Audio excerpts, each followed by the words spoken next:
ಇನ್ನು ಬೆಂಗಳೂರಿನಲ್ಲೂ ಕೂಡ ಮಳೆರಾಯ ಅಬ್ಬರಿಸಿ ಬೊಬ್ಬೆರೆಯುತ್ತಿದ್ದು ಸಾಕಷ್ಟು ಅವಾಂತರವನ್ನೇ ತಂದೊಡ್ಡಿದ್ದಾನೆ. ಬೆಂಗಳೂರಿನಲ್ಲಿ ಸಣ್ಣ ಪ್ರಮಾಣದ ಮಳೆ ಬಂದ್ರೆ ಸಾಕು ಆಗುವಂತಹ ಅವಾಂತರಗಳು ಸಮಸ್ಯೆಗಳು ಒಂದೆರಡಲ್ಲ. ಇನ್ನು ಕಳೆದ 2 ದಿನಗಳಿಂದಲೂ ಕೂಡ ಬೆಂಗಳೂರಿನಲ್ಲಿ ಧಾರಾಕಾರ ಮಳೆಯಾಗ್ತಿದ್ದು ನಾಳೆ ಸಿಎಂ ಸಿದ್ದರಾಮಯ್ಯ ಸಿಟಿ ರೌಂಡ್ಸ್ ಹಾಕಲಿದ್ದಾರೆ. ಮಳೆ ಹಾನಿ ಪ್ರದೇಶಕ್ಕೆ ಭೇಟಿ ನೀಡಿ ಪರಿಶೀಲನೆಯನ್ನು ನಡೆಸಲಿದ್ದಾರೆ. ಸಿಎಂ ಸಿದ್ದರಾಮಯ್ಯ ನಾಳೆ 11:30 ಸುಮಾರಿಗೆ ಸಿಎಂ ಸಿದ್ದರಾಮಯ್ಯ ಸಿಟಿ ರೌಂಡ್ಸ್ ಅನ್ನ ಹಾಕಲಿದ್ದಾರೆ. ಎಚ್ಎಸ್ಆರ್ ಲೇಔಟ್ ಜೊತೆಗೆ ಪಣತ್ತೂರು ಬ್ರಿಡ್ಜ್ ಸೇರಿದಂತೆ ಹಲವಾರು ಕಡೆ ಸಿಎಂ ಸಿದ್ದರಾಮಯ್ಯ ಸಿಟಿ ರೌಂಡ್ಸ್ ಅನ್ನ ಹಾಕಲಿದ್ದಾರೆ. ಬೆಂಗಳೂರಿನಲ್ಲಿ ಮಳೆಯಿಂದಾಗಿ ಸಾಕಷ್ಟು ಅವಾಂತರವೇ ಉಂಟಾಗಿದೆ. ಇನ್ನು 3 ಸಾವನ್ನಪ್ಪಿದ್ದಾರೆ ಕೂಡ ಪೂರ್ವ ಮುಂಗಾರು ಮಳೆಗೆ. ಹೀಗಾಗಿ ನಾಳೆ ಸಿಎಂ ಸಿದ್ದರಾಮಯ್ಯ ಸಿಟಿ ರೌಂಡ್ಸ್ ಹಾಕಲಿದ್ದು ಬಳಿಕ ಕಾವೇರಿ ನಿವಾಸದಲ್ಲಿ ಸುದ್ದಿಗೋಷ್ಠಿಯನ್ನು ಕೂಡ ನಡೆಸಲಿದ್ದಾರೆ.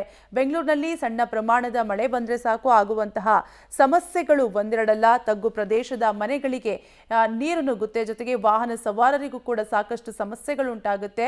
ಇನ್ನು ಈ ಬಾರಿ ಸುರಿದಂತಹ ಮಳೆಗೆ ಈಗಾಗಲೇ 3 ಜನರು ಸಾವನ್ನಪ್ಪಿದ್ದು ಪರಿಹಾರವನ್ನು ಕೂಡ ಈಗಾಗಲೇ ರಾಜ್ಯ ಸರ್ಕಾರ ಘೋಷಣೆ ಮಾಡಿದ್ದು ನಾಳೆ ಸಿಎಂ ಸಿದ್ದರಾಮಯ್ಯ ಸಿಟಿ ರೌಂಡ್ಸ್ ಅನ್ನ ಹಾಕಲಿದ್ದಾರೆ. ಮಳೆ ಹಿನ್ನೆಲೆ ಸಾಕಷ್ಟು ಮಳೆ ಆಗ್ತಿರುವ ಹಿನ್ನೆಲೆಯಲ್ಲಿ ಸಿಎಂ ಸಿದ್ದರಾಮಯ್ಯ ನಾಳೆ ಸಿಟಿ ರೌಂಡ್ಸ್ ಅನ್ನ ಹಾಕಲಿದ್ದಾರೆ. ಎಲ್ಲೆಲ್ಲಿ ಏನೆಲ್ಲ ಸಮಸ್ಯೆ ಆಗಿದೆ, ಏನೆಲ್ಲ ಅವಾಂತರ ಆಗಿದೆ, ಎಷ್ಟೆಲ್ಲ ಹಾನಿ ಆಗಿದೆ ಕುರಿತು ಸಿಎಂ ಸಿದ್ದರಾಮಯ್ಯ ಅಧಿಕಾರಿಗಳ ಬಳಿ ಮಾಹಿತಿಯನ್ನ ಕಲೆ ಹಾಕಲಿದ್ದಾರೆ.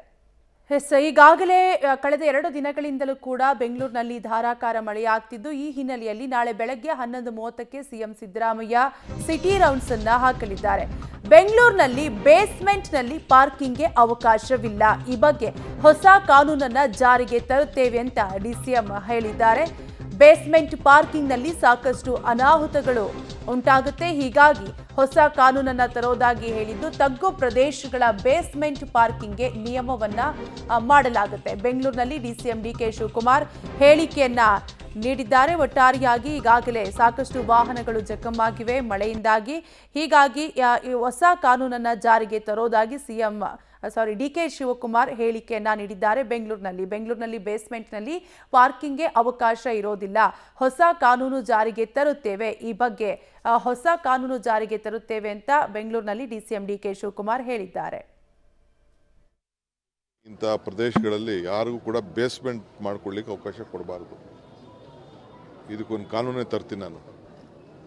ಏನಾದರೂ ಮೇಲ್ಗಡೆ ಮಾಡ್ಕೊಳ್ಳಿ, ಬೇಸ್ಮೆಂಟ್ ಮಾಡದೆ ಕಾರ್ ಪಾರ್ಕಿಂಗ್ ಎಲ್ಲ ಫಸ್ಟ್ ಗ್ರೌಂಡ್ ಫ್ಲೋರಲ್ಲೇ ಮಾಡಿಕೊಂಡು ಬೇರೆ ಮನೆಗಳ ಮೇಲ್ಗಡೆ ಇರಲಿ ಅಂತೇಳಿ. ಏಕೆಂದರೆ ಎಲ್ಲ ಕಡೆ ಈ ಥರ ಪಂಪ್ ಹಾಕ್ಕೊಂಡು ನೀರು ಮುಚ್ಕೊಳ್ಳೋದು ಮಾಡೋದು ಎಲ್ಲ ಕೂಡ ನಿನ್ನೆ ರಾಜರಾಜೇಶ್ವರಿ ನಗರದಲ್ಲೂ ನಾನು ಇದನ್ನು ಗಮನಿಸಿದ್ದೀನಿ.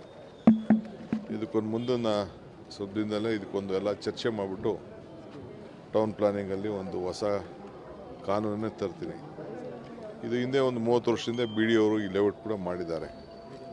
ಪಾಪ ನೋಡಿ, ಅವರು ಜನಕ್ಕೆ ಸಹಾಯ ಮಾಡಬೇಕು ಅಂಥೇಳಿ ಈ ನೀರನ್ನ ಹೊರಗಡೆ ಪಂಪ್ ಮಾಡಬೇಕು ಅಂತೇಳಿ ಮೋಟ್ರ್ ಹಾಕಕ್ಕೆ ಹೋಗಿ ನಮ್ಮ ಅಧಿಕಾರಿಗಳು ಮತ್ತು ನಮ್ಮ ಪೊಲೀಸವರು